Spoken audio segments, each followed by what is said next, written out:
Bonsoir à tous. J'ai le plaisir de recevoir Enzo Pi, voilà, ancien joueur à -30 et coach actuel de Lucas Pouille. Voilà, donc on va revenir un peu sur toute sa carrière en tant que joueur, journaliste et coach. Voilà, dans une, à mon avis, très bonne ambiance. Donc je vais l'inviter dans quelques instants à rejoindre le live. Voilà. Bon. Écoute, tout d'abord, merci d'avoir répondu à mon invitation, Enzo, c'est sympa. Ouais, avec plaisir, c'est cool. Voilà.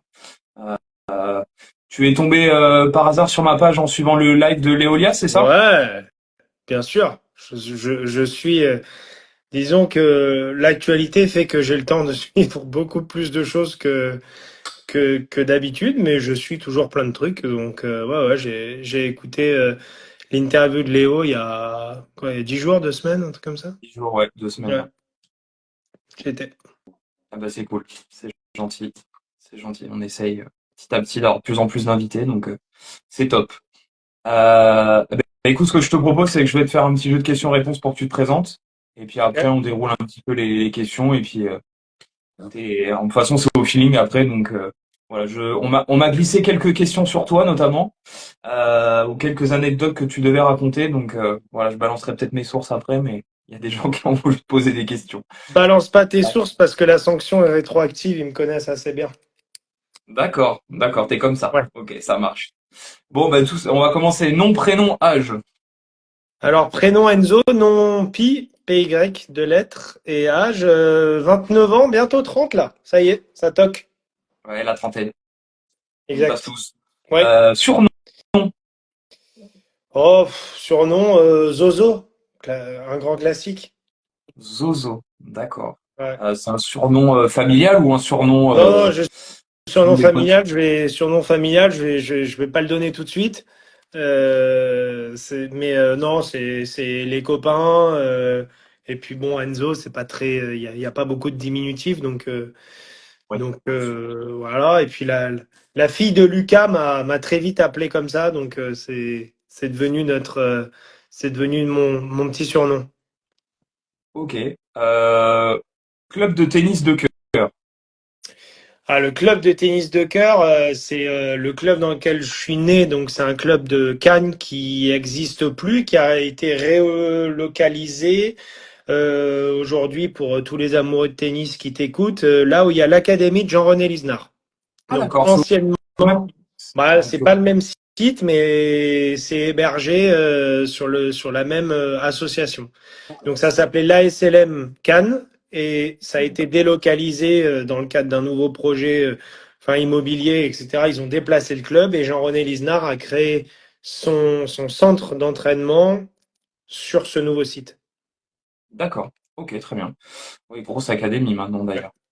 Et Jean-René qui suit, enfin qui est le coach principal de Xenia Efremova maintenant, Entre euh, autres, voilà. entre Ouais, autres. Voilà, que j'ai rencontré à Mâcon d'ailleurs, ouais, sur le WTA. c'est vrai Enfin, qu'il sur y était. le WTA, il y était. Ok, donc club de cœur de foot. Oh, club de cœur de foot. Mon grand-père a joué à Lens. Il a été Ah ouais? professionnel à Lens dans les années 60, Lens. Et puis après alors bizarrement, mais plutôt par amour du public et etc. À l'époque où je regardais beaucoup le foot, l'Olympique de Marseille, c'est à 2 heures de chez moi. Bon, j'ai quand même deux clubs plus proches, Nice et Monaco. Mais bon, les Canois et les Niçois, c'est pas une légende, on peut pas se blairer. Donc je dirais jamais les Nice. Et Monaco reste pour moi pas spécialement un gros public de foot, un gros penchant pour Marseille. Ouais. Ok. Bon, en ayant dit Lens, Franck Paquet a été séduit par ta réponse. Ouais, ça me fait plaisir de séduire Franck. Je sais que c'est un homme de goût. Logan, allez l'OM, tu vis à Paris, toi. Bon. Ouais, Non mais je comprends. Bah tout simplement, droitier ou gaucher? gaucher, gaucher, ouais. Nadal ou Federer? Bon, Roger. Roger. Bon, t'aurais pu m'en dire un troisième, hein. Ouais, non, mais tu m'as pas laissé le choix, Très je bien. te prendrai à Euh, contre-pied plus tard. ok. Turquie pour l'implantation des cheveux ou pour refaire les seins?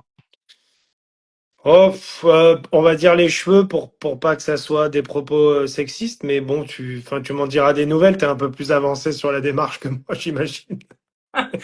J'ai déjà pris rendez-vous, ouais, mais bon, c'est quand même Ouais. quelques milliers d'euros, Ouais, hein. Mais oui, après, attention, hein, les rendez-vous, c'est bien de les prendre. Maintenant, il faut y aller ensuite. ouais. C'est le plus dur, ça reste de s'y rendre. C'est surtout que c'est pas une science exacte. En plus, ça marche pas forcément en plus. Oh là, j'ai mon C'est vrai. téléphone qui s'est lâché. Hop là. Ah, mais c'est pas grave, on va le tenir comme ça. Ok, du coup, j'ai dit ma connerie. Maintenant, c'est fait. Oui, il y a quelqu'un qui m'a dit que tu avais plus de victoires sur le circuit que de cheveux. Ouais, Alors, j'aurais aimé, étant donné que je suis quand même en détresse capillaire, mais non, non, j'ai malheureusement pour ma toute petite carrière beaucoup plus de cheveux que que de victoires sur le circuit. Euh, Balaguer ou Barcelone? Ouais, bah la guerre. Pour les connaisseurs, ça On m'a c'est parlé beau. on m'a parlé d'un grand moment à Balaguer. Ouais, ouais, bah la guerre. Ouais, ouais. Je sais de qui ça peut venir. Et Balaguer 1000 fois. Très drôle. Ok. Qui t'a inspiré dans le tennis? En joueur ou en coach? On Alors, je vais reformuler. Qui t'a donné envie de faire du tennis? Bon, qui m'a donné envie de faire du tennis? Mon père, qui est enseignant depuis qu'il a 30 ans, donc ça fait 36 ans qu'il est DE, je crois. Quand tu nais dans une famille, je crois trahir aucun secret en disant que par défaut, tu fais à peu près le sport que papa, maman fait. Donc, Souvent. Ok. voilà, moi j'avais un grand-père qui était footeux, donc j'ai fait du foot, et un père prof de tennis, donc je suis tombé dans les deux étant petit. Et après j'ai choisi, mais essentiellement, ouais, mon père, ouais. D'accord. La spéciale Enzopi sur le terrain, c'est quoi? Oh, aujourd'hui, ça serait de d'avancer probablement à 2 kilomètres. Non, il n'y a pas de spécial Enzopi. Moi, j'ai jamais eu un niveau où il y avait des spéciales, mais et, on a tous, peu importe le niveau qu'on a ou qu'on a eu, on aimait bien faire des petites choses, etc. Moi, quand j'étais beaucoup plus jeune et que je jouais bien, j'aimais bien faire un petit service volé sur balle de break. Voilà, c'était un truc que j'avais toujours dans l'idée parce que je me disais que la surprise, ça empêchait. Ça empêchait la réaction normale, donc je faisais ça. Quelquefois, ça a marché et ça m'a mis en échec tout autant. Mais il y a pas vraiment de spécial. Ok. Bah, ton inspiration en tant que coach. Alors c'est étonnant, mais en fait, j'en ai pas vraiment. Parce que j'ai démarré cette aventure de façon complètement imprévue.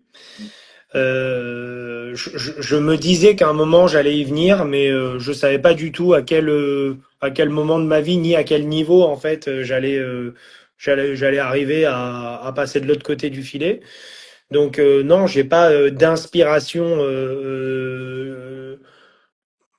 Je vais dire, j'ai pas écouté quelqu'un, etc. Et puis je me suis pas dit putain dingue, ouais j'ai envie de faire ça. Non. En revanche, j'ai discuté avec beaucoup de gens. Je ne vais pas trahir un secret en disant que j'ai la tchatch. Donc depuis, c'est vrai que depuis 2 ans et demi que je fais ça, j'ai discuté avec beaucoup de monde. Mais avant quand j'ai commencé, on va dire, j'ai commencé, j'ai discuté beaucoup avec j'ai discuté beaucoup, bon, moi, avec mes formateurs à moi que j'ai eu quand j'ai eu un bon niveau et les gars qui m'ont entraîné à la Ligue, au Pôle France de Boulouris, notamment. Et après, j'ai gardé des liens étroits avec une ou deux personnes qui m'ont entraîné à l'INSEP.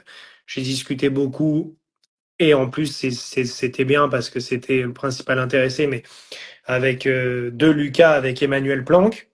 Et après, j'ai des amis aujourd'hui qui sont sur le circuit, qui entraînent à des niveaux hyper intéressants ou avec qui j'ai besoin de partager des choses, comme JC Forel qui entraîne Coco Gauff, comme un de mes amis proches aussi, Nicolas Renavant, qui entraîne Pierre Hugerbert, avec qui on parle beaucoup, pas essentiellement de tennis, mais de comment on se sent et qu'est-ce qu'on peut apporter à ces gars-là qui ont eu un meilleur niveau que nous, qui ont mieux joué, qui voilà, évoluent à d'autres niveaux. Et puis après, j'ai des copains qui ont plus mon âge et une carrière plus humble, en tout cas dans ce métier-là, même s'ils ils commencent à faire leur truc et on se chante beaucoup. Mais moi, je discute aussi beaucoup de tennis avec un gars comme Hugo Guerrero ou avec des gens qui sont dans des clubs et qui entraînent pas du tout des pros, mais qui font de la formation ou du loisir. Ça me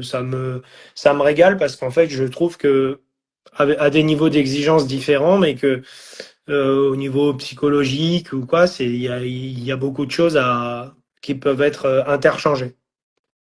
C'est intéressant ce que tu dis. C'est-à-dire que sur au haut niveau, mais tu te sers du monde amateur comme du monde professionnel, il y a quand même un échange un partage de connaissances, même au haut niveau entre les coachs français ou même internationaux. Ça discute pas mal, quoi. Bon, enfin, je suis pas sûr de ça malheureusement, mais en tout cas, Ouais, moi, je le fais parce ouais, que tu le ça me fais, ouais. plaît. Donc, Ouais. voilà, j'ai pas de mal.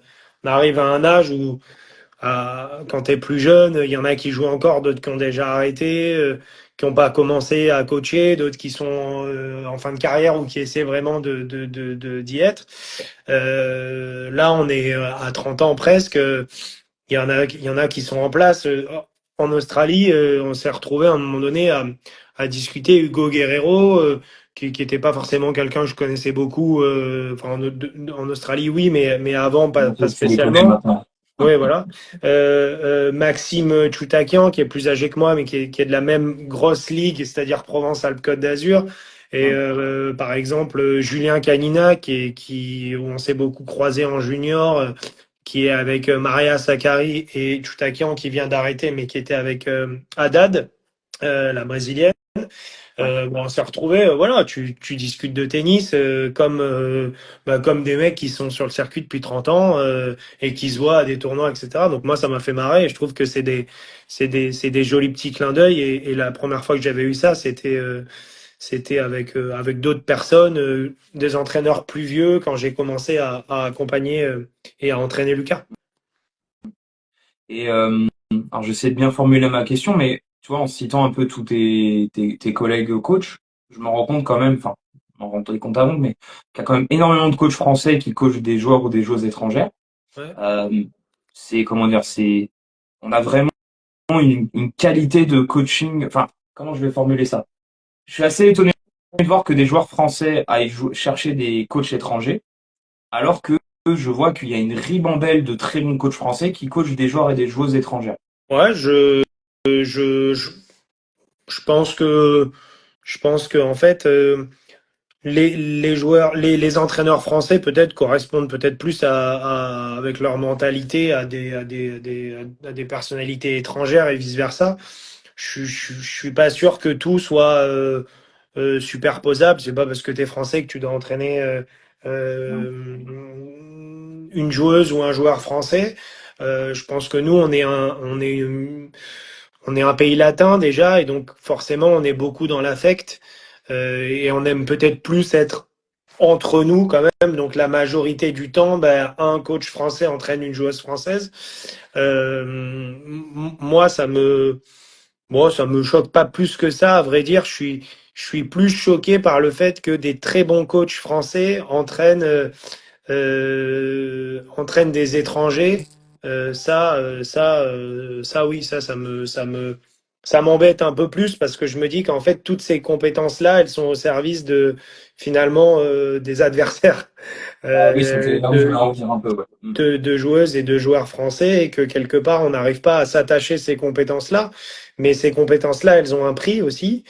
Et par moment, j'imagine que ça peut pas le faire, quoi. Voilà. Donc voilà. En tout cas, sur le perso, c'est quelque chose. Après, à l'échelle d'une fédération, etc., je trouve que c'est très dérangeant et c'est pour moi une grosse problématique actuelle.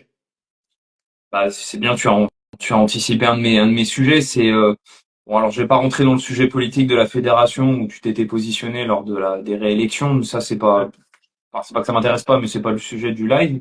Mais ça fait partie de ta vision de ce qu'il faut, enfin, une partie de ta vision de ce qu'il faudra améliorer dans l'institution, notamment être capable d'intégrer justement tous ces grands coachs français dans le système. Qu'est-ce qu'il Ouais, faudrait de...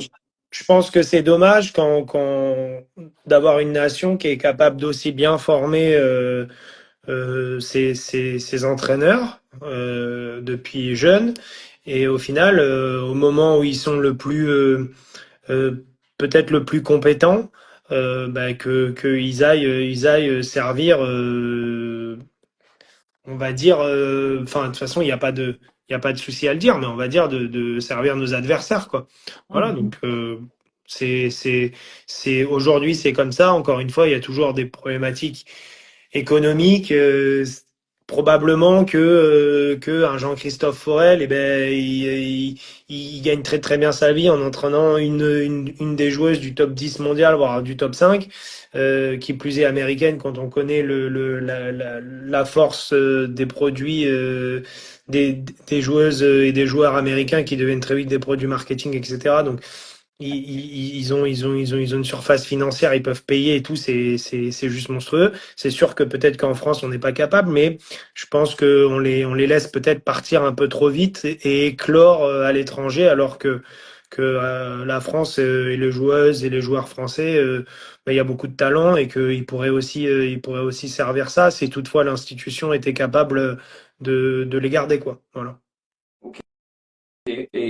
Bon, actuellement, tu es coach de Lucas, donc t'es plus en suivi du tennis masculin. Mais est-ce que cette partie-là explique notamment ce trou générationnel côté tennis féminin où là, cette semaine, ben, on n'a plus que Varvara qui est dans le top 100.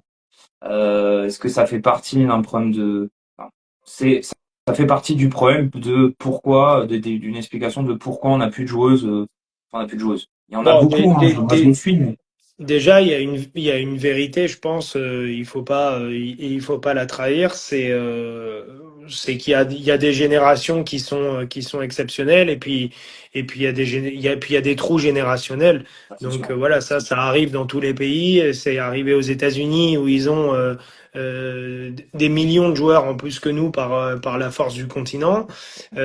C'est arrivé à l'Italie qui est allez, plus proche d'être un pays qui nous ressemble au niveau démographique que les États-Unis ou la Chine ou même la Russie. Mais donc voilà, il y a des trous générationnels, ça c'est une chose. Après, on m'enlèvera pas de l'idée, et tu l'as dit tout à l'heure, que moi je m'étais positionné dans le cadre de la campagne parce que j'aime ça, la politique, les idées, et que j'ai pas peur de les dire et de les mettre sur la table et d'en argumenter et d'en parler. Au contraire, je trouve que c'est très bien. Non pas parce que je le fais, parce que d'autres le font, je pense que ça sert une cause qui est supérieure à la cause personnelle, donc c'est la réussite du tennis, quoi. Mais je pense que en fait, on s'est trompé depuis quelques années, et que le système qui avait été mis en place à l'époque par l'ancien président qui était Guidicelli, Bernard Guidicelli, était plus tourné vers la compétition, vers le haut niveau et vers la gagne que le système qui est en place aujourd'hui. Et j'ai une petite vidéo enregistrée parce que j'aime bien rechercher, refouiner des trucs du président actuel qui, alors en campagne pour par sa première élection, tenait un discours qui aujourd'hui en fait montre en fait il a fait campagne en disant quelque chose, et puis aujourd'hui il a pu appliquer sa politique et puis on en voit le résultat. Donc voilà, parce que voilà, n'importe qui aurait été à sa place, j'aurais dit la même chose. Au bout de 5 ans de mandat, que ça soit Gilles Moreton, toi ou moi, bah, il y a un bilan on peut vraiment faire un vrai bilan, quoi. Je veux dire, 5 ans dans le tennis, c'est énorme. Une joueuse qui a 15 ans, aujourd'hui, elle a 20 ans. On peut savoir si finalement la politique fédérale y a permis de sortir, d'être accompagné, d'être financé, d'avoir des aides, des wildcards, etc. ou pas, et in fine d'avoir une réussite ou pas. Et aujourd'hui, on voit que bah, il y a plus personne. Et puis c'est dur parce que ça arrive pas non plus par vague. On se dit pas dans 5 ans, c'est bon, on en a 10 qui sont superbes. Voilà. Donc ouais. Espérons que ça change et qu'en fait il y a aujourd'hui des gamines mais qui vont éclore et qui vont vite avoir 16, 17, 18 ans et qui vont arriver à bien jouer. C'est clair. Mais la problématique est oui, et surtout financière. Comme tu le vois, moi je suis beaucoup le circuit secondaire féminin, donc je croise quasiment toutes les joueuses entre 100 et 1000. Et c'est vrai que la plupart des cas, elles me disent qu'elles ont pas du tout d'aide de la Fédé. Et c'est là où moi je comprends pas en fait. C'est là où Ouais, je comprends après, pas qu'il n'y ait pas du tout d'aide. je veux dire, c'est, il faut, je pense, hein, je suis pas en responsabilité, etc. Mais de toute façon, on peut pas aider tout le monde, jamais, ça sera jamais le cas. Non, ça on Donc, est à un d'accord. moment donné, il faut passer moi, je crois pas autant de passages, mais il faut arriver à passer des cuts et des caps dans un temps quand même, pas un temps de passage, mais dans un temps raisonnable, l'histoire de pas être perdu des radars.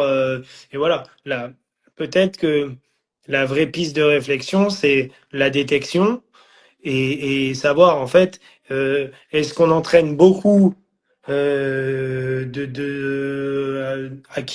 qui on croit peut-être peu, et puis en espérant avoir plus en qui on croit un petit peu, etc., etc. Et puis ça monte et on arrive au sommet de la pyramide et il en ressort des très bonnes joueuses, mais aussi des très bonnes joueurs, parce que les filles, c'est l'arbre qui cache peut-être la forêt aussi. Je veux dire, c'est ce qui compte, c'est quelle politique on mène pour les jeunes, parce que bah, les jeunes, c'est l'avenir et que si on n'est pas capable d'avoir une bonne politique de détection, on sortira jamais des vagues et des flots de joueurs en fait qui se renouvellent, etc. Et c'est ça qui est intéressant et c'est ça, je pense, qui fait la force d'une fédération, surtout une fédération aussi riche.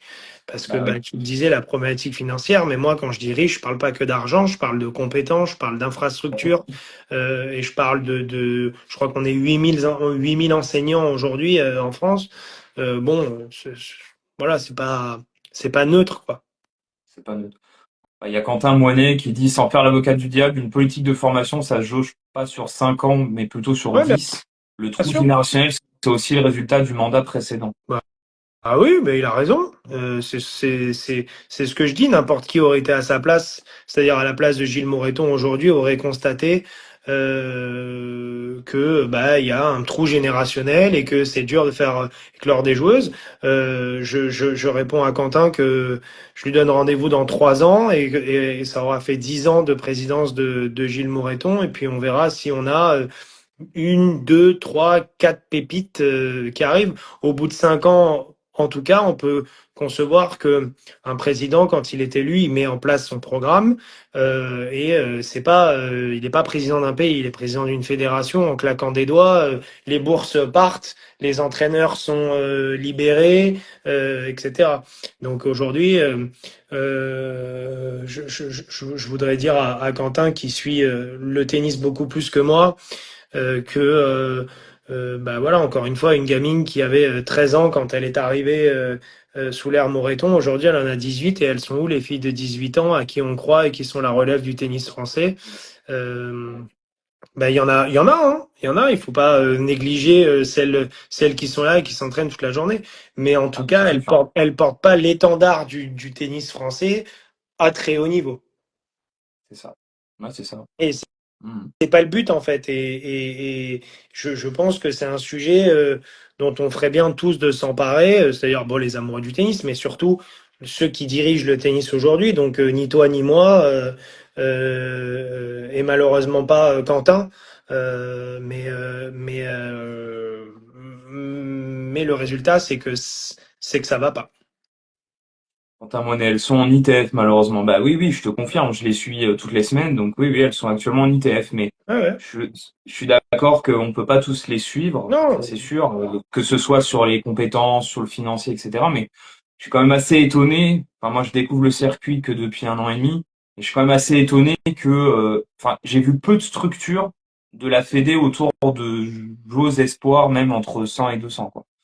Je suis assez étonné de voir Oui, c'est oui, souvent c'est après, souvent la démerde, hein. moi aujourd'hui, je vais pas défendre une politique fédérale qui est pas, qui est, enfin, si tant est qu'on puisse dire qu'il y a une politique fédérale, parce qu'on a quand même pas eu de DTN pendant 1 an et demi, donc c'est quand même assez problématique et assez pénible ce qui s'est passé pour nous, mais tous, hein, collectivement, parce que ça serait plus sympa ça servirait les intérêts de tout le monde, en fait, qu'il y ait des résultats en pagaille et qu'on sache plus C'est de clair. qui parler, quel stade de dingue à aller chercher. Mais en fait, malheureusement, il y en a pas. Et, voilà, elles sont en ITF, oui, et c'est très bien. Et je veux dire, les meilleurs sont passés par les ITF, et voilà. Mais en fait, le problème, c'est pas d'être en ITF, c'est qu'à 18 ans, chez les filles, si on veut espérer avoir des grandes joueuses, bah, à 18 ans, on peut considérer que logiquement, encore une fois, parce que comme je disais tout à l'heure, les temps de passage, moi, j'y crois pas du tout. Je pense que quand même à 18 ans, une fille qui prétend à une grande carrière, elle doit plus être sur les ITF, quoi. Je suis d'accord. Je suis d'accord. Faut- Faudra regarder, mais c'est vrai que j'aurais dû regarder là le tableau à Nantes et me faire faire la data en voyant la moyenne d'âge juste pour voir des Ouais, mais la joueuses. moyenne d'âge les Françaises, elles sont, enfin voilà, les Françaises, il y a des bonnes joueuses françaises, on en aura, etc. Il y a pas Oui, de, il y a pas de problème, mais on en aura pas l'année prochaine, pas l'année d'après, etc., etc. Et puis le problème aussi, c'est que quand on réussit une fois, on se gargarise ah, de, de, de, de, de quelque chose dont on ne devrait pas se gargariser parce que c'est malheureusement, on peut considérer que ce sont la fille qui va réussir demain, c'est peut-être l'exception qui confirme la règle et c'est dommage. Jusqu'à temps que ça change en fait. Voilà. Je pense qu'il y a un vrai sujet sur la détection. Voilà, c'est tout. ok, ça marche. Mais refermons la page formation et avenir du tennis français, mais bon, on reste de passionnés, ça va bien revenir, donc on y croit. J'espère. Euh, J'espère aussi. Euh, je bascule sur toute autre chose. Je reviens un petit peu sur sur ta carrière. Donc, tu as eu un parcours où tu as été jusqu'à -30, si je dis pas de bêtises. Donc, bon, très haut niveau amateur, on va dire. Euh, mais à 19 ans, tu as basculé dans des études de journalisme, c'est bien ça? Ah, je sais plus si j'ai encore. Est-ce que tu es toujours là? Ah, je n'entends plus Enzo. Est-ce que vous voyez toujours Enzo? Hum, hum, hum.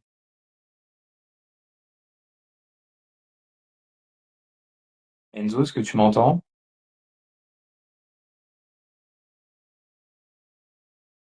Ah, il a disparu. Bon, on va essayer de le réinviter. Il s'est barré. Ouais, bah ouais. Ouais, merci, Bapin Docteur. On est marre de tes questions de politique. Bah non, c'est lui qui a dit qu'il était prêt à en discuter.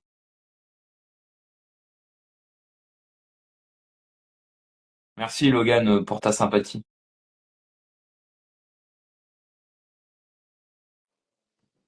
Est-ce que tu es Ouais, ouais, je revenu? suis revenu, pardon. Bah, il y en a qui m'ont dit, bah, j'ai parlé trop de politique, il s'est barré. Non, non, moi, je j'ai pas de. Non, non, j'aime bien ça. J'aime bien ça. C'est ceux qui me connaissent pas.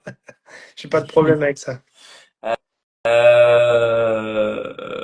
Alors du coup, j'en étais où? Parce que je sais plus où ça a coupé. Oui, j'ai dit que j'allais basculer sur toute autre chose Ouais. et revenir un petit peu sur ton début de carrière en tant que joueur. Ouais, Donc, tu t'as as dit été jusqu'à moi. amateur et ça a coupé à ce moment-là. C'est exactement ce que dit Yelena, que je connais bien. Non, je rigole. Voilà, j'ai dit haut niveau amateur, donc -30, ce qui est déjà énorme, hein, voilà, pour la majorité des joueurs de tennis. Et tu as basculé sur des études de journalisme avant tes 20 ans, c'est bien ça? Ouais, ouais, quand j'ai arrêté de jouer, en fait, quand je me suis rendu compte que ça allait pas le faire, j'ai basculé sur des études de journalisme. En fait, je faisais des missions En fait, j'avais vu des gars faire des missions de journalisme pour la Fédé, des petites pastilles et tout, et je me suis dit bon bah c'est bien. Moi, j'ai un peu joué au tennis. C'est un milieu où on a eu affaire un petit peu à la presse et tout. Je voyais ça. C'était un écosystème qui me plaisait bien.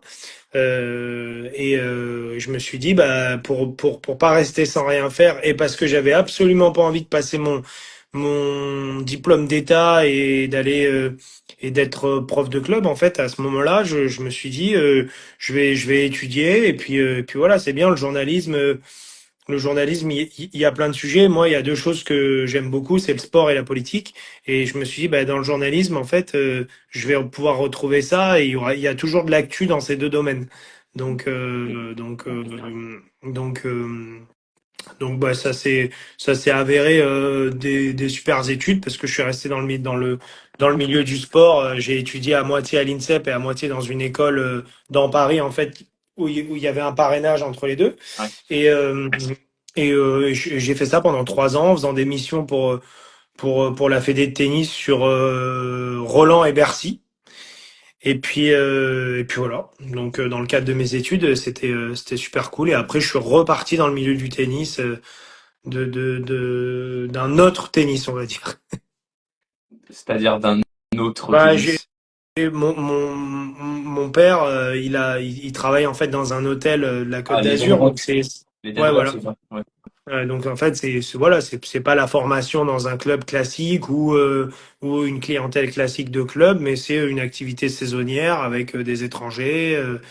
Voilà, donc ça m'a bien botté de travailler pour mon père et de d'apprendre ce métier-là dans le tennis, quoi. En fait, on s'aperçoit que le tennis est très porteur, donc c'est pour ça que je pense que ceux qui hésitent à raccrocher la raquette, bah, ils peuvent avoir confiance en eux et se dire que bah, ce qu'ils ont fait, c'est jamais vain et que tu peux, en fait, il y a plein de disciplines dans la discipline, quoi.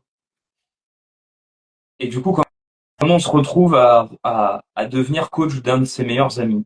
Ça, Oh c'est bah une on se retrouve pas, on se retrouve, c'est l'occasion qui a fait le larron. Lucas, il allait pas très bien depuis un moment, il avait décidé d'arrêter. Puis ensuite, il allait mieux.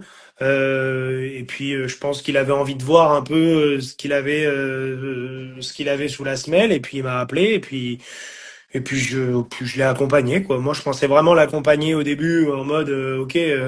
On fait 10 jours à Dubaï, enfin tu t'entraînes, moi je suis là, je te dis ce que j'en pense, mais j'ai pas de, je sais pas, je vais pas avoir d'avis sur le très haut niveau que j'ai moi pas connu en tant que joueur et que je regarde à la télé en fait. Donc voilà, et puis en fait on est parti en Thaïlande et puis on est revenu, puis ça a bien marché, il se sentait bien, moi aussi, et puis voilà, on a appris à se à se découvrir avec cette relation-là qui est tout sauf simple en fait. Et c'était et ça a pas trop mal marché la première année. On finit ensemble sur un super Roland où il se qualifie, il passe un tour. Donc c'était bien. Puis on a fait quelques semaines ensuite en plus, il y avait d'autres intervenants.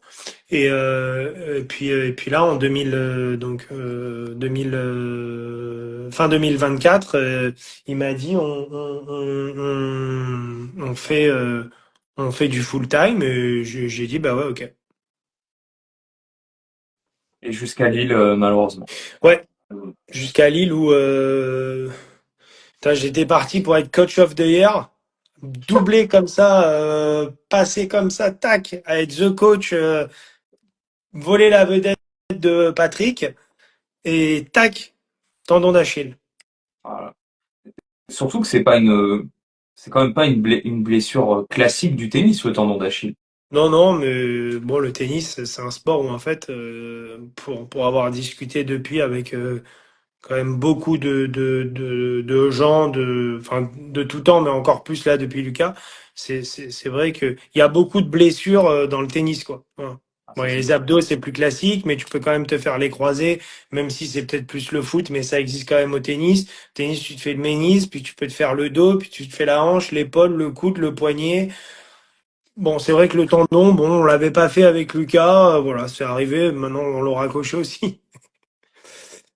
Mais il y avait des, alors après on reviendra sur d'autres sujets, mais il avait eu des alertes sur le tendon ou c'est vraiment arrivé Non, non, d'un c'est coup net de sur le toute coup? façon, c'est rarement quelque chose qui prévient, Ouais, hein. Je veux dire, la rupture totale du tendon d'Achille, c'est un coup de fusil. En tout cas, lui, c'est comme ça qu'il l'a expliqué, mais c'est un coup de fusil pas dans le tendon d'Achille. ouais, Donc, il n'y avait pas de tendinite non, depuis quelques semaines, quoi. non, ça n'a rien à voir. Voilà, Ok. comme ça.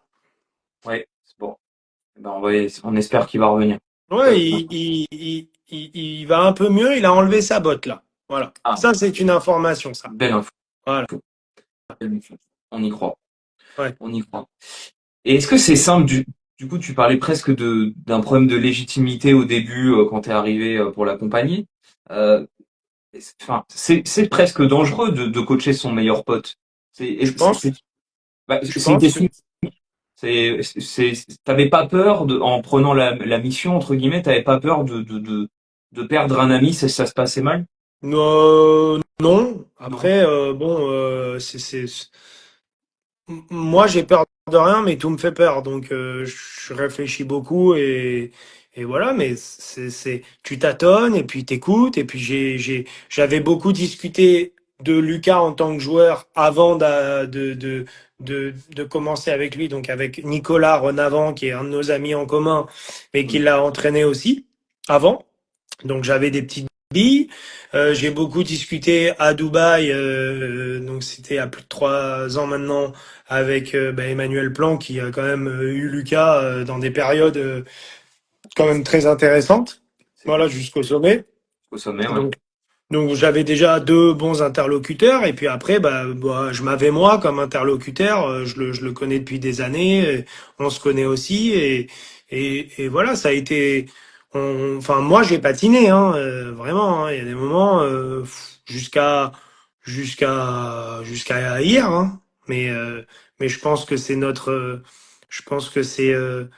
devoir de patiner, de chercher, de trouver à un moment donné, tac, un petit truc, c'est une bobine de fil et hop, là tu sens bien et puis tu tires un peu plus. Ah, là tu sens que tu peux plus y aller. Bon bah tu laisses un peu, puis tu vas chercher la petite écorchure hop de l'autre bobine de fil et puis tu vas et puis c'est comme ça que tu tisses en fait ta relation avec avec ton joueur parce que en fait il faut laisser pour tout ce qui est côté professionnel, entraînement et vraiment dire les choses, il faut laisser de côté l'affect. Moi, j'y arrive pas. Donc, je me sers de l'affect pour essayer de lui parler et pour essayer de lui amener ce que je pense juste et ce que je...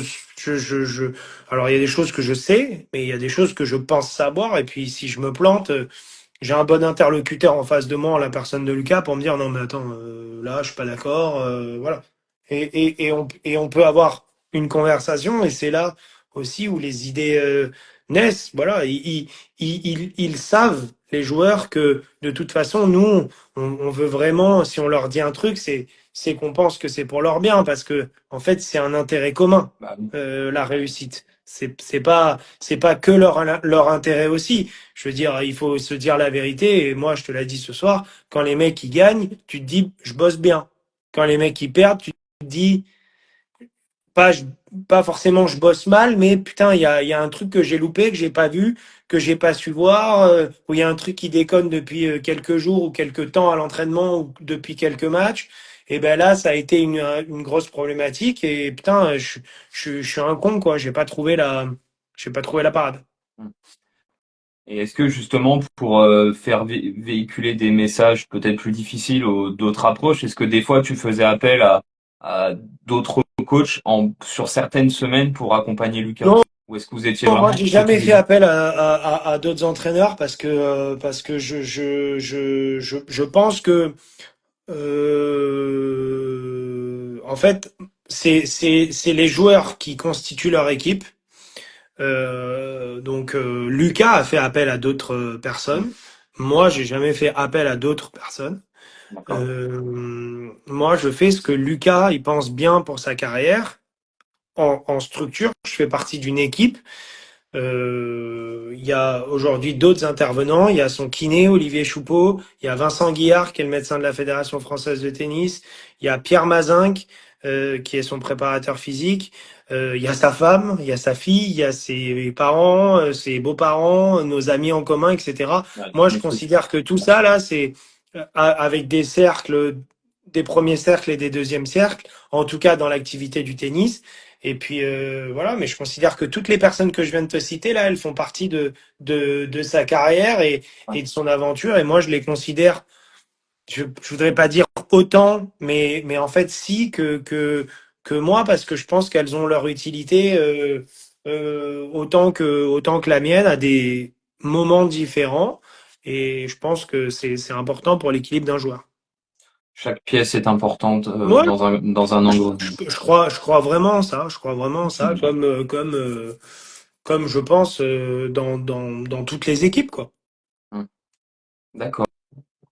Et est-ce que justement cette première grosse expérience dans le monde professionnel en tant que coach, alors là actuellement bah, t'es entre guillemets un peu au chômage, Ouais, donc technique, pardon, j'ai pas compris. dommage technique. Ouais, chômage technique, voilà. Est-ce que ça t'a donné envie d'aller, enfin tu te dis maintenant, bah, le jour où Lucas arrêtera définitivement, j'ai envie de continuer de coacher. Ou est-ce que ce sera juste Euh, une parenthèse dorée où t'as aidé un très bon ami et t'auras été fier de ce que t'as fait. je sais pas. Aujourd'hui, j'irai entraîner personne d'autre si j'aime pas la personne. Parce qu'en fait, c'est tellement. C'est bien, t'es entier, c'est bien. Non, mais aujourd'hui, c'est tellement c'est tellement de temps loin de chez toi. C'est tellement de temps en tête à tête avec une personne que moi, si je l'aime pas, non, C'est mais sûr. Non, mais c'est voilà. clair. Après, c'est très personnel et c'est ce que je disais tout à l'heure qui est peut-être pas bien, mais je dis, nous, on est un pays où l'affect compte beaucoup. Là, de temps en temps, on se balade dans les tournois, on voit des semaines, on voit un coach espagnol avec un joueur chinois. Ils se voient sur le terrain, ils se voient à l'entraînement, ils se voient un peu en salle. Et après, ils déjeunent ensemble au stade, voilà. Ils doivent parler de tennis à ce moment-là, voilà. Et puis après, il y en a un, il dîne en bas, l'autre, tu le vois rentrer du resto, le lendemain, le petit déj. Voilà. Moi, je pense que je pourrais pas. Mais encore une fois, c'est voilà, aujourd'hui, le 2 avril, tu vois, 2025. Peut-être que s'il y a un projet incroyable, une aventure incroyable, que ça arrive à un moment de ta vie où tu peux la vivre, peut-être que je te dirais, ah bah ouais, en fait, je l'ai fait. Mais aujourd'hui, je pense que c'est une telle aventure humaine que si t'as pas un truc avec la personne, en tout cas, moi, je fonctionne comme ça. Si j'ai pas un petit acom crochu au début, c'est mort. C'est mort. Ah ouais, grave. Oh, l'enfer. Ah non, mais je comprends, hein. Bah, tu t'investis à 300%, physiquement, Non, mentalement, mais c'est le cérébralement, temps, tu donc sais, c'est les temps morts c'est que le tu temps. passes. Je pense que sur le terrain, tout le monde se connecte un peu, même si t'aimes pas trop ta joueuse ou ton joueur ou ta coach ou ton coach. À un moment donné, quand ça compte, tu te connectes un peu et ça va. Hum. Putain, mais quand la balle de match, elle est finie, l'angoisse, là, les 6 heures de temps qu'il y a à se passer, le dîner, le truc, moi, je crois.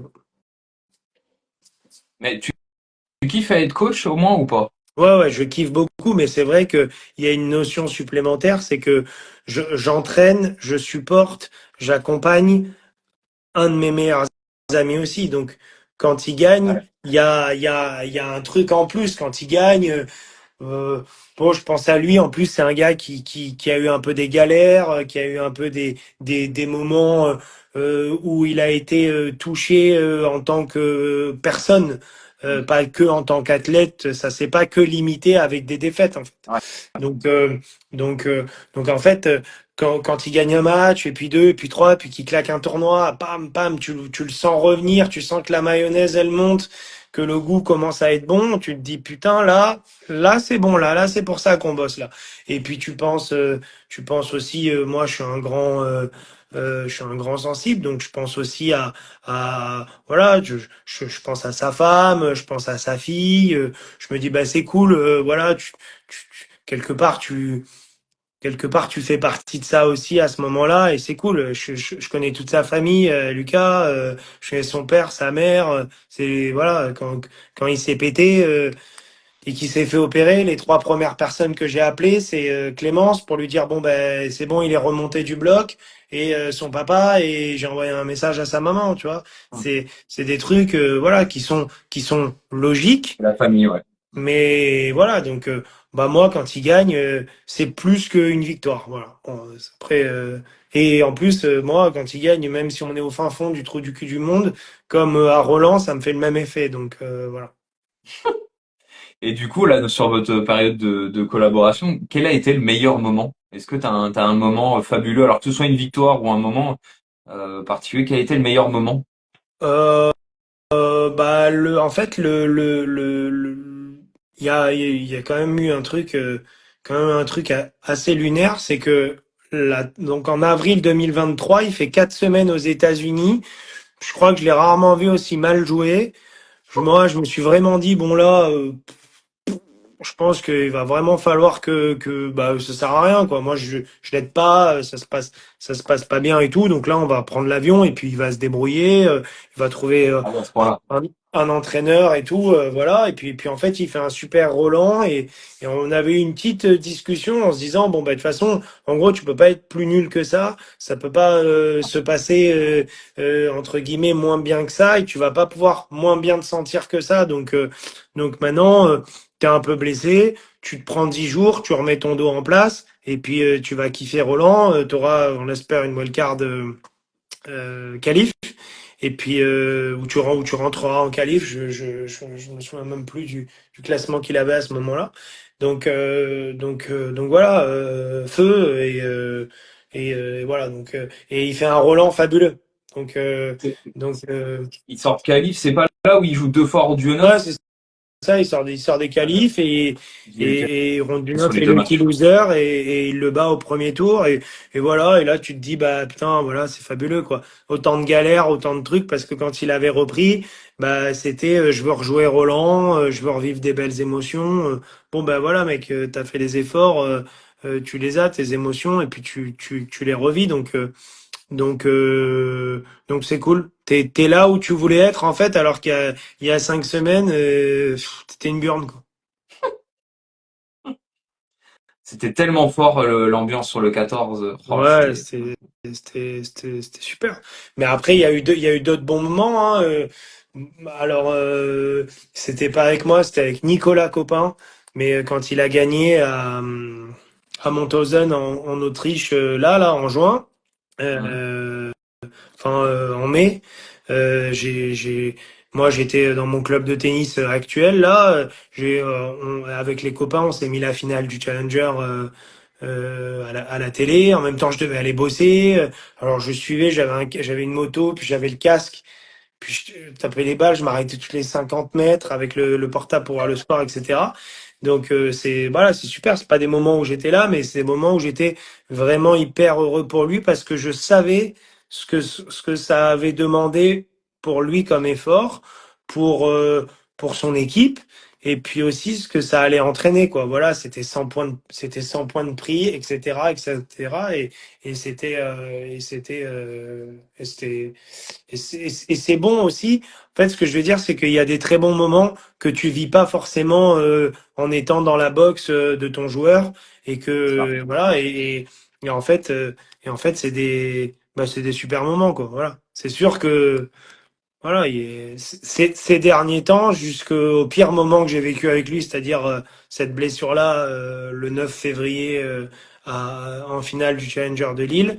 euh, voilà, il y avait beaucoup de bons moments, et il y a toujours beaucoup de suspense, beaucoup de doutes avec Lucas, parce qu'il y a toujours des petites douleurs. Elles sont jamais insignifiantes, elles sont toujours dures à gérer, etc. Parce que c'est un gars fragile, et son corps réagit à des choses.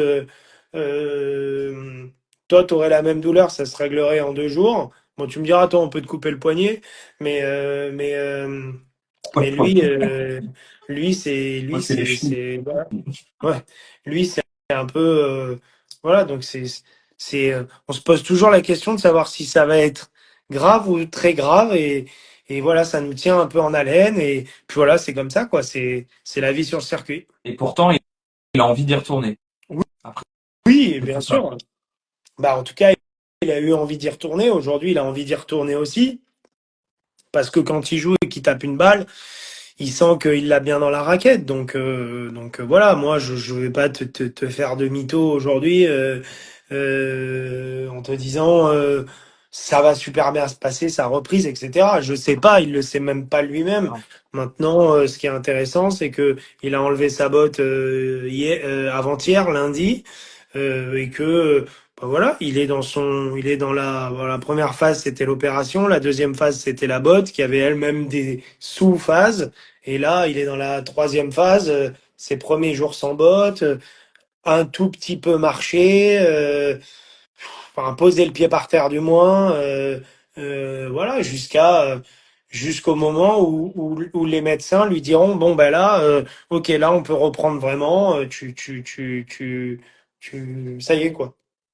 Ah, mais il faut quand même avoir un amour de ce sport indéfectible parce que Lucas, il a eu une carrière incroyable. Enfin, il a rien à prouver à personne à part peut-être à lui-même, mais il a déjà eu une carrière énorme. Donc c'est ça que je Voilà, trouve, bon. c'est ça que je trouve incroyable dans les sportifs de haut niveau et vous les coachs, c'est toujours plus, mais c'est pas péjoratif dans le sens que je dis, hein, mais c'est toujours chercher d'aller plus loin malgré les handicaps de la vie, quoi. Bah ouais, ouais, je pense que c'est surtout eux qui sont des personnes un peu à part et à n'importe quel niveau. Je regardais il y a pas longtemps parce que c'est un gars que j'ai vu pendant bien 2 ans, 2 ans et demi, mais et en plus il vient de se connecter là, donc c'est pour ça que je pense à lui, mais je l'ai vu gagner son tournoi le week-end dernier, Dan Hadid. Je veux dire, bah à ce Roland Garros là, il passe aussi des tours dans les qualifs de Roland et c'est super. Il vit un super moment. Il est avec sa famille, etc. Il est rentré dans les qualifs avec son classement. Il se fait un super Roland et puis après, après c'est dur et puis après il descend, il descend, il descend, il descend. Et putain, dans ce sport, quand tu descends, t'as beau avoir, en fait, t'as pas de parachute quoi. C'est ça. Ça peut être vite la chute libre quoi. Et voilà, et là, je l'ai vu gagner. On s'était on s'était croisé justement à Lille. On avait un peu discuté de tout et de rien, et surtout pas de tennis d'ailleurs. Et puis là, je l'ai revu gagner son tournoi et tout. Il a d'ailleurs fait le doublé, parce qu'il joue à côté très bien en double. Euh, donc c'est super. En fait, ces mecs-là, ils ont avec un degré différent en fonction du niveau qu'ils arrivent à toucher dans leur carrière, mais un petit truc en plus, Mm. comme le film. Comme le film. Ok. Voilà. Bon, ouais. On dira pas le petit truc en plus de Lucas alors. Le petit truc en plus de Lucas, c'est que, moi je vous le dis, le petit truc en plus de Lucas, c'est que quand ça compte, il a une énorme paire de couilles. Et quand tu fais du haut niveau, ça compte. Oui, je Voilà. pense. Effectivement. Bah, il faut en avoir, hein. Faut Ah, il avoir faut ce style. avoir beaucoup de courage, oui, oui, bah, c'est sûr, mais ils ont tous beaucoup de... Moi, je trouve que ils ont beaucoup de courage, ces mecs, quand ça va pas, de continuer, quand tu sens que c'est Ah, limite c'est une vie de galérien, hein. que tu t'enfonces et hop, ça redémarre, je trouve ça super, quoi, donc, voilà. Ok. Euh, et du coup, est-ce que le fait d'avoir fait du journalisme, donc je suppose que tu as pas mal bossé un peu de la littérature, etc. Euh, est-ce que la littérature ou la lecture t'amène des tips ou des éléments supplémentaires J'ai, dans ton j'ai art? lu beaucoup parce que, bon, bah, on était un peu obligé aussi quand j'étudiais. Hmm. Maintenant, je lis plus. Je lis plus de livres, de romans ou, euh, ou autres. Mais je lis, mais je lis pas des romans ou des nouvelles ou de la fiction. Voilà, je lis de la presse parce que j'adore ça. Je lis de temps en temps quelques, quelques bouquins, mais je suis pas, je suis pas, je suis pas, je suis j'ai jamais été un grand lecteur et je le suis pas devenu quoi. Ok. Donc Ah, non. tu parlais de Nicolas Renavant, il est dans le live d'ailleurs. Je viens de voir. Ah ouais, Nico, ouais, je l'ai eu au téléphone avant, il m'a dit que suivait ça. Il doit être en train de préparer le huitième de finale de son joueur demain à Marrakech. Marrakech. Eh ben, ils sont bien. Moi, je crois qu'ils ont galéré aujourd'hui à Marrakech. Je crois qu'il pleuvait ou il y avait des rafales de vent terribles, il paraît. Possible. Apparemment. Ok. Et toi, qu'est-ce qui te fait kiffer dans ce sport? C'est-à-dire, toi, en tant que... Là, tu as une vision coach, mais qu'est-ce qui est le plus fabuleux pour toi dans ce sport? Alors moi, je trouve que c'est un sport extraordinaire. Je trouve que on a une chance inouïe de pouvoir vivre ça, parce que pas tous les sports. En fait, le tennis, c'est un sport qui est vraiment extraordinaire quand tu as la chance d'être sur le circuit, mais même quand tu es sur le premier circuit, c'est-à-dire les futurs, puis après tu te fais les challengers, et bon, le circuit principal, c'est vraiment pour avoir fait beaucoup de challengers et peu de circuit principal, mais dans des conditions exceptionnelles avec Lucas, parce que c'était des grands chelems ou que c'était des grands prix, donc tout de suite les conditions, mais à la fois les conditions de jeu, de pratique, et puis bien sûr d'hébergement, et puis financière et tout, parce que tout en découle, il faut pas se faire des blagues ou faire la langue de bois, mais je trouve que de découvrir autant le monde qui nous entoure, moi, là, on a été beaucoup en France, un- pas mal en Europe aussi. Bon, cette fameuse tournée en avril 2023 où on a fait tout la Floride de fond en comble. Je trouve que c'est exceptionnel. Et puis, en fait, ça- on est tellement bien en France, mais au niveau tennis, hein. C'est-à-dire que la qualité de nos tournois, la qualité du service qu'il y a sur nos tournois, etc., c'est vraiment, c'est vraiment du beurre. Et moi, je suis très reconnaissant au tennis de pouvoir, qui me permettent de vivre ça déjà. Alors, je suis reconnaissant, j'ai de la chance. Et d'un côté, ben, on se le doit un peu qu'à soi-même aussi, hein. Les joueurs, évidemment, ça me fait penser à Mira Andreeva qui disait, bon, ben, dernièrement et pas des moindres, je voudrais me remercier C'est moi-même vrai. d'en être là parce que j'abandonne jamais, etc. Et ben, quelque part, on peut tous, alors les joueurs, bien sûr, mais nous, les entraîneurs, ben voilà, c'est que on a de la chance, mais quelque part, cette chance, peut-être qu'on la mérite aussi un peu parce que, ben, à un moment donné, ça dure peut-être un an et demi, 2 ans et demi, trois, cinq, peu importe. On a une compétence qui sert des athlètes et c'est une chance inouïe de que en fait cette compétence, elle nous permette en plus de vivre ça. Voilà. Parce que bon, tu pourrais être compétent, je j'en sais rien, au canoë-kayak, t'as 5 compétitions dans l'année et une tous les 2 ans où il faut être un génie, sinon tu dégages, quoi. Nous, c'est quand même pas ça. Ah, Donc, c'est vrai que c'est au quotidien. C'est vrai que pour les ouais. athlètes olympiques, c'est pas le même délire. Faut être Non, deux puis fois tous les 4 ans. c'est un sport médiatisé, médiatique, médiatisé dans des conditions incroyables. Et puis ça crée du folklore, quoi. Ça, moi, c'est ça qui me fait qui me fait marrer. C'est de regarder aussi les gens par rapport à ce folklore que ça crée. Moi, sans cette aventure-là et tout, ben, on se serait peut-être jamais connu à part dans un avion pour la Turquie. Et puis, on aurait peut-être jamais parlé de tennis. Moi, c'est vrai que j'ai jamais autant parlé de tennis et de ce que je pensais du tennis ou comment je le voyais ou comment je pouvais me sentir d'homme à homme avec un athlète qui lui joue sa vie parce que moi je la joue plus, mais en fait je la joue quand même un peu. C'est marrant en fait, tout le monde se tient et voilà ça crée quand c'est fait dans le bon état d'esprit même avec des gens qui sont in fine tes adversaires, ça crée, ça, ça crée de l'osmose et en fait, le terme est pas très élégant, mais c'est assez bandant, quoi. Ouais, bah, les noter, elle est dans la boîte, Ouais, celle-là. bon. Euh, Et du coup, tu te vois comment dans 10 ans? Chauve, Oui, bah ça, on sera tous les deux chauves, on prendra le même Moi, avion. dans 10 ans, tu sais, dans 10 ans, dans 10 ans, j'aurai 40 ans, je sais pas, comment tu me vois toi dans 10 ans, je pense que Lucas aura pris sa retraite.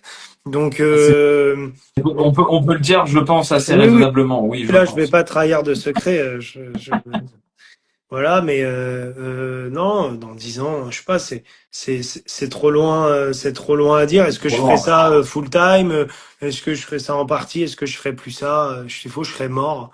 Donc, Oui, bon, on va éviter, hein. bon, Bon, on écoute, va éviter. on aura bien vécu. Et du coup, on aura bien vécu. Oui, j'ai vu quelques photos ou stories en suivant un peu la vie de Lucas et tout. Vous êtes quand même des bons gros fêtards quand même. Alors, pas vraiment, mais on sait célébrer. Ouais, ouais, d'accord. C'est la façon de dire gentiment, on aime bien faire la fête. On aime bien faire la fête, mais on l'a pas faite beaucoup. On va la faire dans pas longtemps parce que mes 30 ans. C'est, il y a Forcément. le 14, cette année, il y a mes 30 ans et le 14 juillet. Il y a deux événements, voilà, importants en France. Il faut quand même que tout le monde soit bien au courant. Donc voilà. Bah, c'est où Euh, qu'on vienne, c'est où pour qu'on non, puisse venir. ça reste confidentiel, calme-toi. Ah, Euh, mais non, non, écoute, dans 10 ans, je sais pas. J'espère pas trop loin du tennis. Écoute, s'il faut, je serai président de la Fédé. ah, écoute, si t'as une vision, après, est-ce que Non, t'as vraiment envie t'adores la politique, mais de là à se lancer je, ri- dans un combat comme je ça? rigole, c'est parce que c'est vrai que ces derniers temps, je, je, je me penche beaucoup sur enfin, je suis beaucoup la politique fédérale et la vie de la Fédé au niveau politique, mais c'est une blague. Dans 10 ans, je serai trop jeune encore, un peu après. Après, ça va me mettre un bon coup de pied dans la fourmilière, parce que l'autre fois, je me suis amusé à regarder l'organigramme un petit peu, Ouais. enfin, même, enfin, de ce que j'ai pu trouver. Il n'y a pas beaucoup d'anciens joueurs ou joueuses dans l'organigramme, hein. C'est Bon, c'est très pas, administratif, hein. à la limite, c'est pas très grave. Et puis, si, il y en a un, mais malheureusement, il fait pas partie de l'organigramme. Ivan Ljubicic, vu qu'il est pas salarié, il est pas dans. J'ai eu l'occasion de le croiser à la Winter Cup cette année, hein. Ouais, Il suivait les U16 c'est filles, bien. en l'occurrence. C'est bien qu'il y soit allé. Mm. Ouais, bah, il avait une approche un peu différente du coach. Il a pas trop parlé pendant les rencontres, Ouais. mais a priori, il était au brief d'avant-match et au brief d'après-match. Bah Mais bon. écoute, s'il Il a considère que suivi, il a suivi tous les matchs. Ouais, j'étais à côté de lui. Bon, je l'ai pas embêté, hein, mais non, non, bah, il a. c'est bien. Après tout, il est responsable du haut niveau et le haut niveau, c'est pas que les quatre grands chelems et les 9 Master 1000. Et tu parlais d'adrénaline. Est-ce que c'est Roland Garros où tu as eu le plus d'adrénaline sur un tournoi? Est-ce que c'est là où c'est ton tournoi phare en termes Avec de d'ambiance? Lucas, Avec Lucas ou sans Lucas d'ailleurs? bah, moi, j'en ai pas joué des grands chelems en senior, donc voilà.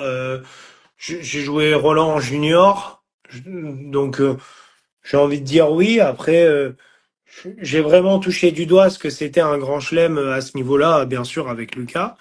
Euh, Bah, c'est sûr que voilà, Roland, quand il se qualifie et tout, c'était exceptionnel. Mais je dois dire que cette année, moi, c'était ma première en Australie. Ouais. Il a quand même joué deuxième en night session sur un cours qui est, je sais pas si je le reverrai un jour, mais j'oublierai jamais ce cours, je crois. La Rod Laver, night session, toit fermé au début, puis toit ouvert contre le numéro 2 mondial, tête de série numéro 2, qui avait fait une saison, enfin là, une fin de saison dernière stratosphérique et qui est quand même allé en finale de ce tournoi. Voilà, C'est pas tu te mal. dis, à ce moment-là, tu te dis, j'ai beaucoup de chance, quoi. Et, Tu m'étonnes. voilà, c'est extraordinaire la chance qu'on a à ce moment-là, ouais. C'est clair. Et je pose souvent la question aux joueurs, mais je la pose pas forcément au coach. Mais si t'as un jeune joueur de ton, alors de l'hôtel où tu travailles ou voilà de Cannes, un jeune Canet qui vient vers toi, il dit j'ai envie d'être un grand joueur comme Ouais. Lucas. Ce serait quoi tes premiers conseils? Voilà, enfin, ça dépend quel âge il a, mais avant, Alors on va dire qu'il a 12 13 ans et il est déjà très bien classé en seconde série. bah, je lui dirais de jamais changer une équipe qui gagne, et de rester, en fait, de permettre, en fait, la mise en place autour de lui de la continuité de cet écosystème qui le fait gagner, quoi. Voilà. C'est ce que je lui dirais. Il comprendrait sans doute rien à cette phrase, mais c'est ce que je lui dirais quand même. Ok. Parce que je pense Et, que à partir du moment où on trouve des gens avec qui ça marche, attention, gagner, ça veut dire gagner, ça veut pas dire progresser. Non, non, c'est gagner. Ce qui est important, malheureusement, on fait de la compétition, voilà. C'est-à-dire qu'à partir du moment où ton écosystème, ton équipe, ça te limite, il faut être capable de changer. Mais moi, je l'ai vécu quand tu es un peu déraciné. Je pense que ça peut te mettre un petit coup d'arrêt et que tant que ce déracinement, il est pas dû à, en fait, à une limite de progression, ben, faut qu'on reste là où on est. ok.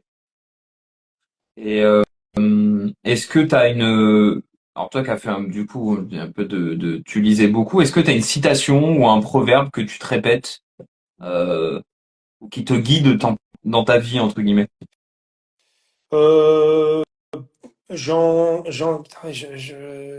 j'en connaissais une de par cœur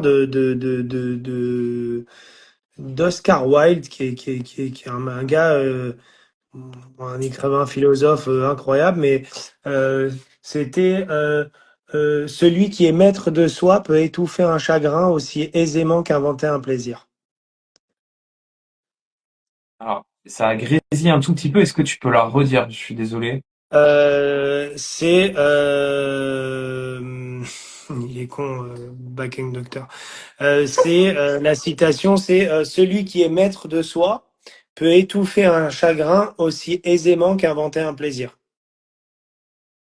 Ok. Et en fait, je trouve que ça, je dirais pas que c'est tout le temps vrai, mais je dirais que tout le temps ça peut t'aider.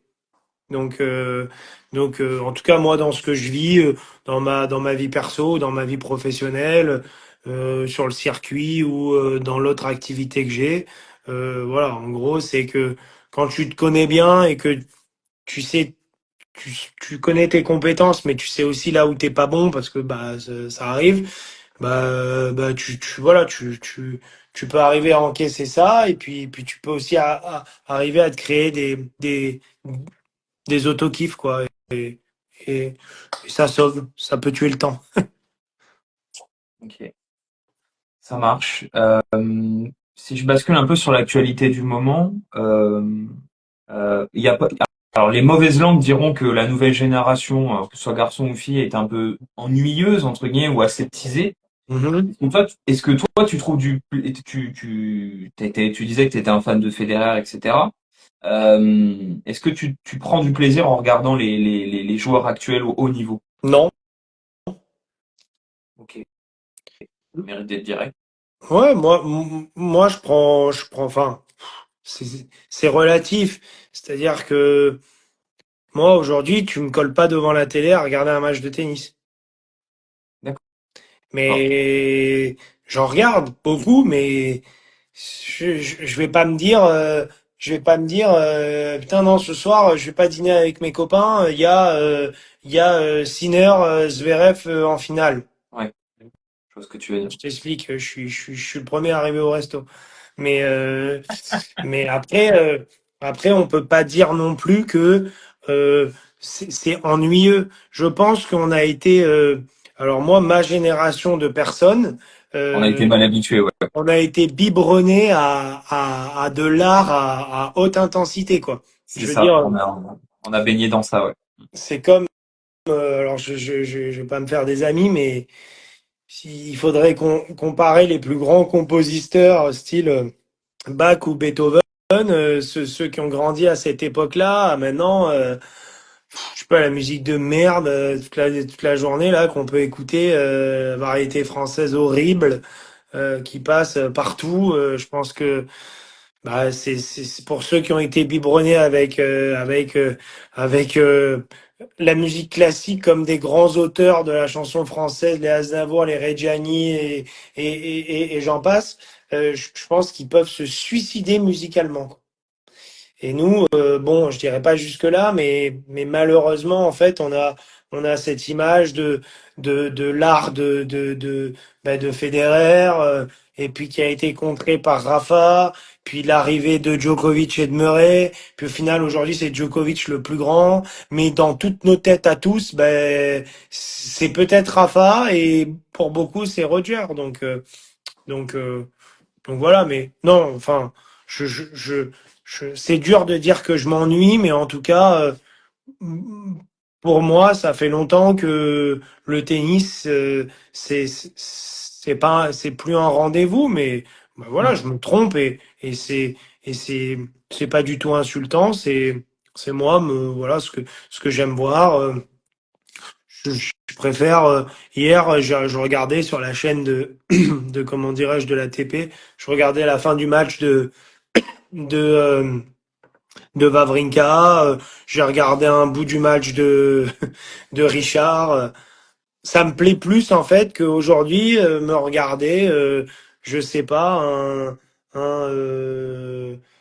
je sais pas. Je sais même pas de qui te citer pour pas dire des choses que je pense pas, mais voilà, ça me euh, voilà. Non, Je- non, mais je vois ce que tu veux dire. Après, c'est en plus, on plus se un rattache. rendez-vous, Ouais. c'est plus un rendez-vous, mais les gars sont quand même. En fait, je crois qu'on a eu des génies. Enfin, moi, j'ai grandi avec des génies du tennis. Et chacun dans son style, parce que j'ai aussi grandi avec Nalbandian, Safin, Gaston Gaudio, et puis Ah ouais, après, il était beau, lui. ah bah ouais, mais bon, et après avec les trois, et même les quatre avec Murray, puis même en France, je veux dire, voilà, j'ai grandi avec des super joueurs et j'ai la chance, il y en a toujours en France, mais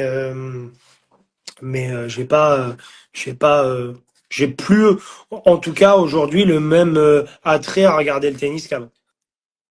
Ah non, mais je partage ton avis, hein. Moi, j'étais tout le temps collé devant la télé à regarder les matchs de tous ceux que tu as cités, en fait. Et on peut même rajouter, pas longtemps, parce que malheureusement, il était blessé, mais tu avais Del Potro aussi. Ouais, bien sûr. Euh, Ah bah voilà, t'en as plein, hein. T'as Del Potro, Berdych, Nishikori. Tu vois, ah, il y avait un top 20, il y avait un top 20 de folie, en fait. ouais, C'était ouais, monstrueux. bah, t'enlevais Mais, les, un top mais je suis 15, d'accord, je suis d'accord c'était une avec toi. dinguerie. Moi, celui qui me fait encore kiffer actuellement, je suis comme toi, c'est Wawrinka et je suis encore très très fan de regarder Dimitrov, tu vois. Je trouve ça Ouais, tellement élégant. ouais, ouais, Je- je comprends. ouais, mais bon. Et du coup, pour prolonger la question, est-ce que qui tu vois là alors, il y en a déjà installé, mais qui tu vois là dans les jeunes? Alors, je suis pas tout le circuit, mais qui tu vois prochainement ou dans les prochaines années top 10 voire top 3 mondial? Bon, j'espère qu'en français y arrivera. Euh,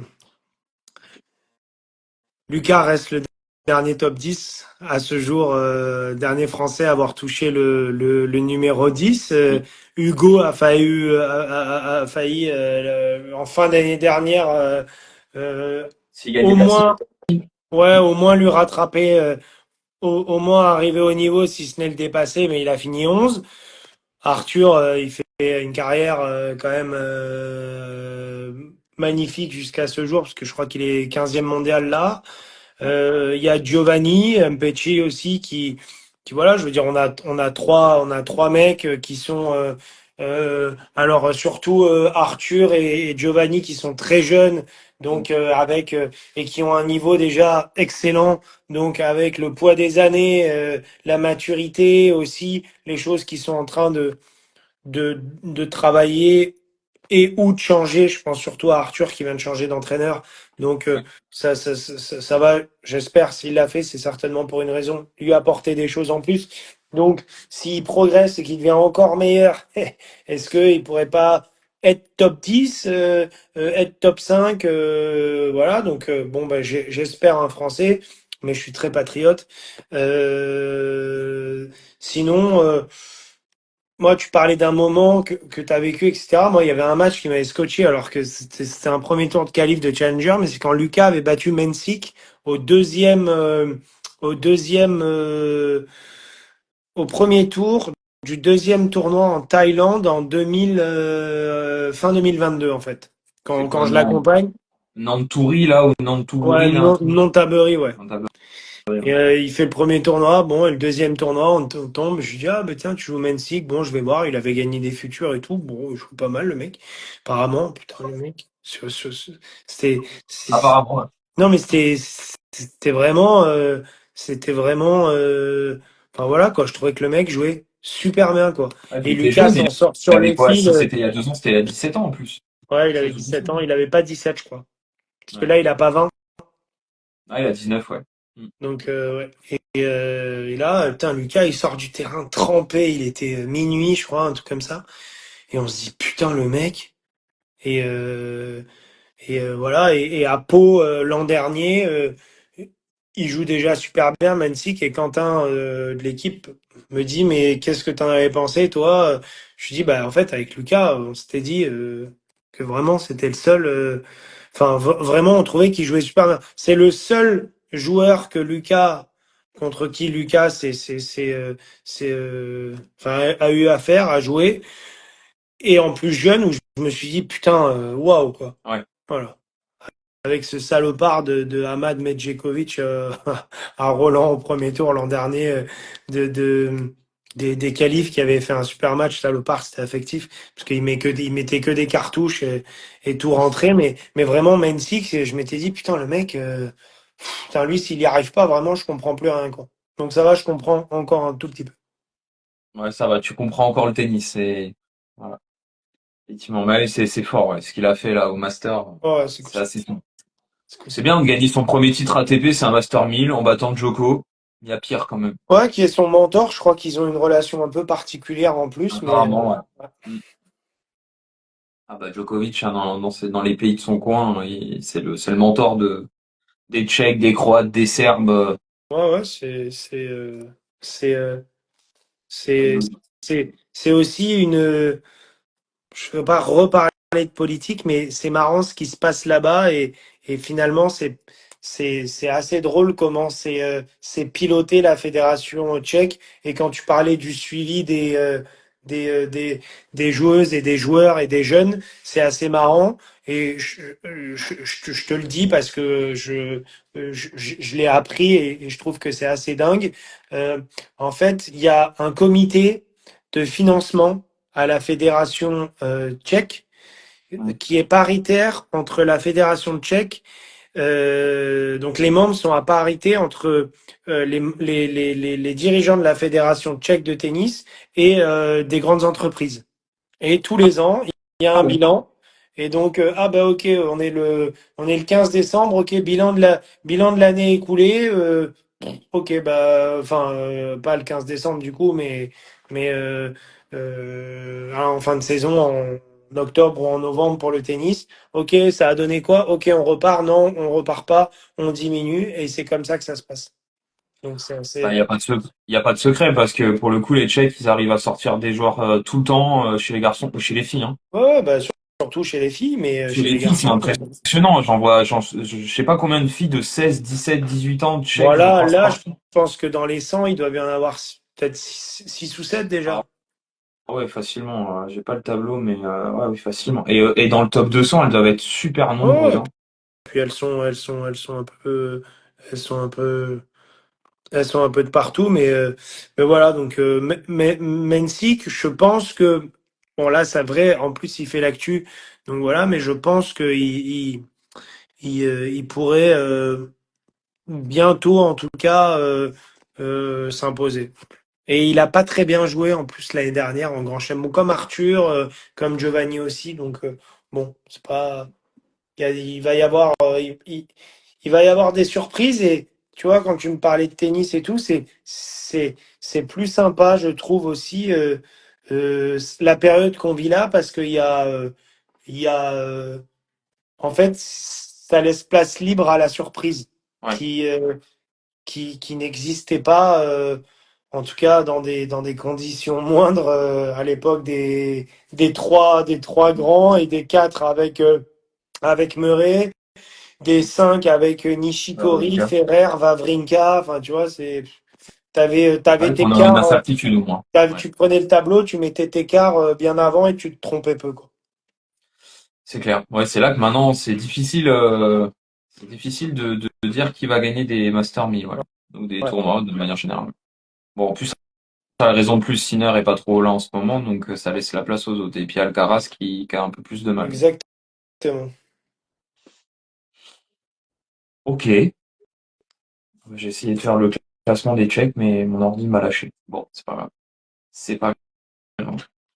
Ok, très bien. Je crois qu'on avait un peu abordé. S'il y en a qui ont des questions dans le live, j'ai vu pas mal de gens qui sont restés du début à la fin. Je vois qu'il y a Louis qui est là. Si vous avez des questions pour Enzo avant Ouais, de Louis, finir. c'est mon partenaire d'équipe qui a fait un Ah, sans c'est toi. faute. Ouais. Alors attends, je parlais de Louis Julien, Ah, pardon.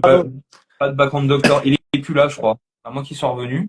Ah, Louis Julien, oui, que je, que je connais bien. Ouais, The Backhand, il est pas revenu. Il y a, il y a Daryl qui est là, mais je vois pas. Non, il est pas, il est parti, Backhand Doctor. Ah ouais, vous jouez ensemble? Du coup, avec Backhand Doctor?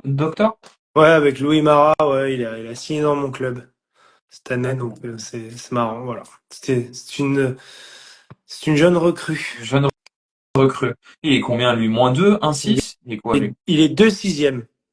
2 6e maintenant? Ouais, ouais. Et t'es à combien, toi, d'ailleurs? Moi, je suis à 2 6e également. Oh là là, ça doit piquer à 2. Ça doit être large, C'est plus ça doit que être ça. large à 2,6, non? Non, non, je suis plus large du tout parce que je joue plus du tout, moi, donc non, non, je suis pas large du tout. C'est pas large du tout. Non, Ok, non. ok. Louis, il a été je sais pas s'il a été à Négat au final. Je crois Je qu'il crois a pas. été à -2, Louis Marat, ouais. -2? Ouais. Ouais. Louis Julien, bien plus fort. Je sais pas combien. Enzo, pourquoi tu avais le plus gros service de France à 2,6? Daryl. Daryl, tu sais ce que c'est, hein. Ah bah oui, lui, oui. Daryl, je l'ai croisé à 2-6 Traquenard. Daryl, je l'ai croisé il y a pas longtemps. Je pense que s'il se met devant un radar, je pense que je pense que c'est encore intéressant. Ah, moi, je l'ai vu servir une fois sur terre battue. Enfin, c'était le hasard total. J'en avais déjà parlé en Normandie. Il était avec des potes, là. Il faisait les tournées en Normandie et il servait, mais et une fois, je vais à Roland, comme ça, je sais pas, c'était en je sais plus quelle année. Et il y avait les radars au milieu de la cour, là, à côté du Châtrier. Ouais, Et le record de la journée, c'était Daryl qui était à 210 ou, enfin, c'était, ouais, c'est pas étonnant tout ça, Daryl. ouais, ouais, ça envoie la scie. Ouais. Ça envoie la scie. Bon, j'arrive pas avec l'ordi, c'est pas grave. Faut toujours se méfier des pas de gauche. Bah oui, je suis d'accord. Philippe. Je ne peux que dire oui. Eh oui, Philippe, il le sait. Philippe qui est de Bretagne. Philippe qui est de Bretagne. Président d'un club pas loin de Rennes, à côté de Rennes. Philippe. Est-ce qu'il y en a qui ont des questions pour Enzo? N'hésitez pas avant de libérer Enzo. J'ai foulé leur radar de relance sans échauffement. Oui, bah, t'envoies que des souches. Pourquoi Roger, selon toi, esthétiquement parlant, tu parles, charisme, tout? Roger, moi je sais pas, Roger, quand il a gagné Roland en 2009, j'ai pleuré, quoi. Je me souviens, j'étais avec Mathias Bourg dans le salon télé du pôle de Boulouris. Ah oui. En fait, c'est le seul mec pour qui j'ai pleuré, quoi. Quand il a perdu la finale de Wimbledon Oh, contre 2019. Rafa, Oh là là, non, c'était non, horrible. contre C'était horrible ce Rafa. Non, moment. c'était pas 2019 contre Rafa. Ah, contre Rafa. C'est- Pardon. Je je crois que tu sais parlais plus contre quelle Joko. année c'est là, où ils finissent à la nuit tombée. J'étais en dépression, quoi, quand il perdait des matchs et quand il les gagnait, je me disais, pas, mais le mec, c'est un génie. T'as pas, Voilà, donc, t'as pas pleuré quand il bat Nadal au dernier Open d'Australie en non, 2017? non, j'ai pas pleuré, mais je me suis dit, putain, C'était mais tellement c'est la incroyable. quintessence c'est le sommet tennistique au monde, quoi. C'était tellement incroyable. Voilà. Donc, donc c'est pour ça que moi, Roger, ça sera, voilà, toujours mon joueur préféré. Je suis d'accord. De toute façon, je suis d'accord. Ok. Bah écoute, Enzo, je te propose d'en arrêter là, si ça te va. Parfait. Merci beaucoup, en tout cas, de m'avoir invité et Bah, bon merci courage à toi. pour la suite. C'est toujours, cool d'avoir des gens hors presse classique qui font du contenu sur le tennis et puis j'espère que ça prendra ça s'étoffera un petit peu sur tes vues et puis sur les gens qui te suivent parce que c'est les gens comme ce que je veux dire c'est que les gens comme toi par moments ils disent des choses beaucoup plus intéressantes que ceux qui sont vraiment du milieu.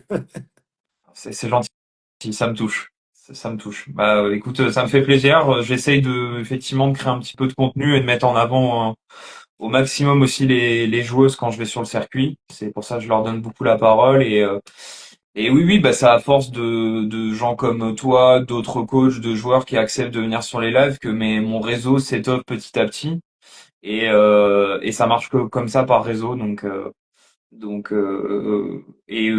oui. C'est une approche différente de la presse. J'ai plus de liberté peut-être que la presse et c'est surtout que je suis un passionné tennis avant tout. Voilà, je suis pas du tout du monde de J'ai la vu presse, quoi. ça, t'as une très très jolie patte gauche toi aussi. Ah, tu regardes mes vidéos? Ouais. Euh, je crois qu'on a le même jeu de jambes. Ah ouais, je suis pas sûr que ce soit un compliment, si? Non Pas, ou pas sûr? pas pour moi en tout cas. Ok, je vois pas vu que je vois pas ton visage, je vois pas si c'est une mimi. Mais oui, j'ai pas le plus beau jeu de jambes du Non, monde, ouais. Après, non. oui, j'ai plutôt à mon petit niveau, à 15-2, 15-1, j'ai une bonne patte gauche, ouais, ça C'est va. Oui, parfait, oui. j'y serai dans quelques années, on se jouera Ah, en si je signe dans ton club, on se jouera en Régional 8. régional 8, ouais, ouais, bah alors si je vois Enzo Pi à 15-2, je pense que bon, on va te Je vais jouer y arriver, au beer pong, hein. je descends tous les ans avec le système actuel. Ah, mais là, t'es à 2, donc attends, 3, 4, 5, Ça va 6, arriver 3, très vite. 4, 5, 15, 15, 1. Ah, dans 6 ans, ouais, sauf que moi, dans 6 ans, je suis pas sûr d'être encore à 15 de 15 ans. Non, ça c'est Mais sûr que bon. non. Il y a Philippe qui te remercie. Bah, merci, C'est sympa. Philippe. Bah, écoutez, abonnez-vous. Voilà, je me fais pas souvent ma pub, mais abonnez-vous, à ma page et c'est grâce à vous que je peux avoir de plus en plus d'invités. Donc, Philippe, ouais, je suivez. t'ai dit, hein, Philippe est président de quelqu'un que je connais bien maintenant, c'est président d'un club en Bretagne qui a des bonnes idées pour le tennis de demain, qui serait un bien meilleur dirigeant en Bretagne que ceux qui sont en place aujourd'hui. Je pense qu'on va refaire un live politique, Enzo. Non, Je pense non, que t'as des choses à dire. non, non, mais c'est marrant et moi j'aime bien soutenir les gens qui s'engagent. Tu as raison. Ok, bah écoute, à très bientôt. Merci beaucoup, salut, bonne soirée, à bientôt. Bonne soirée. Ciao. Ciao, ciao, Merci bye à tous. bye.